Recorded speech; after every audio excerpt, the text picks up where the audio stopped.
7 करोड़ यानी कि 1.1 million Australian dollars का नुकसान हुआ है इस दफ़ा कैमरन ग्रीन को आईपीएल ऑक्शन में। लेकिन आप बोलेंगे ऐसा कैसे हो सकता है, वो तो 25 करोड़ का बिका है, तो नुकसान कैसे हो गया।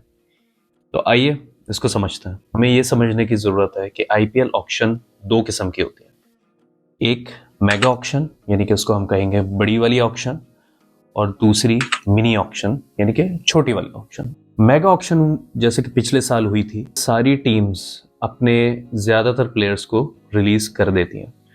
तो इससे क्या होता है कि मार्केट में बहुत सारे प्लेयर्स अवेलेबल हो जाते हैं और टीम्स के पास बहुत सारे ऑप्शंस अवेलेबल होते हैं खरीदने के लिए। तो ऐसे सिचुएशन में टीम्स बहुत संभाल के पैसा खर्च करती हैं, किसी प्लेयर को ना ओवर पे करती हैं, जो रिकॉर्ड्स हैं वो भी बीट नहीं हो पाता है मोस्ट एक्सपेंसिव प्लेयर के। मिनी ऑक्शन में ये होता है कि टीम्स अपने सिर्फ चंद प्लेयर्स रिलीज करती हैं और उनकी ज़्यादातर टीम्स सेम रहती हैं पिछले सीजन के मुकाबले में।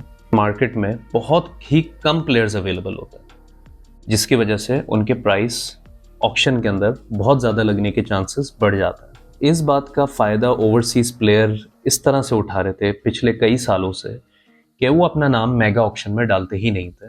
कोई इंजरी का बहाना कर देता था, कोई कहता था कि इस दफ़ा आईपीएल के लिए अवेलेबल नहीं हूँ, वो फिर अगले साल की मिनी ऑक्शन में हिस्सा लेते थे और इस तरह से उनको रिकॉर्ड प्राइसेस मिल जाया करते थे। बीसीसीआई आखिर कोई घर का बोर्ड तो है नहीं, उसने ये बात कर ली नोटिस, और टीम्स ने भी इस बात को नोटिस कर लिया।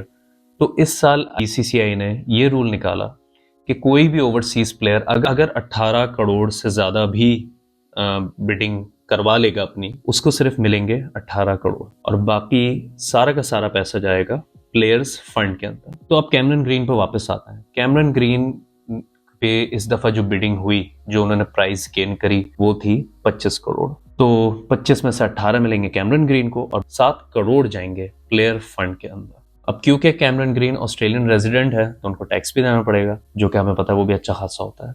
तो 18 करोड़ में से भी कैमरन ग्रीन को बहुत कम मिलेंगे। फिर बात होती है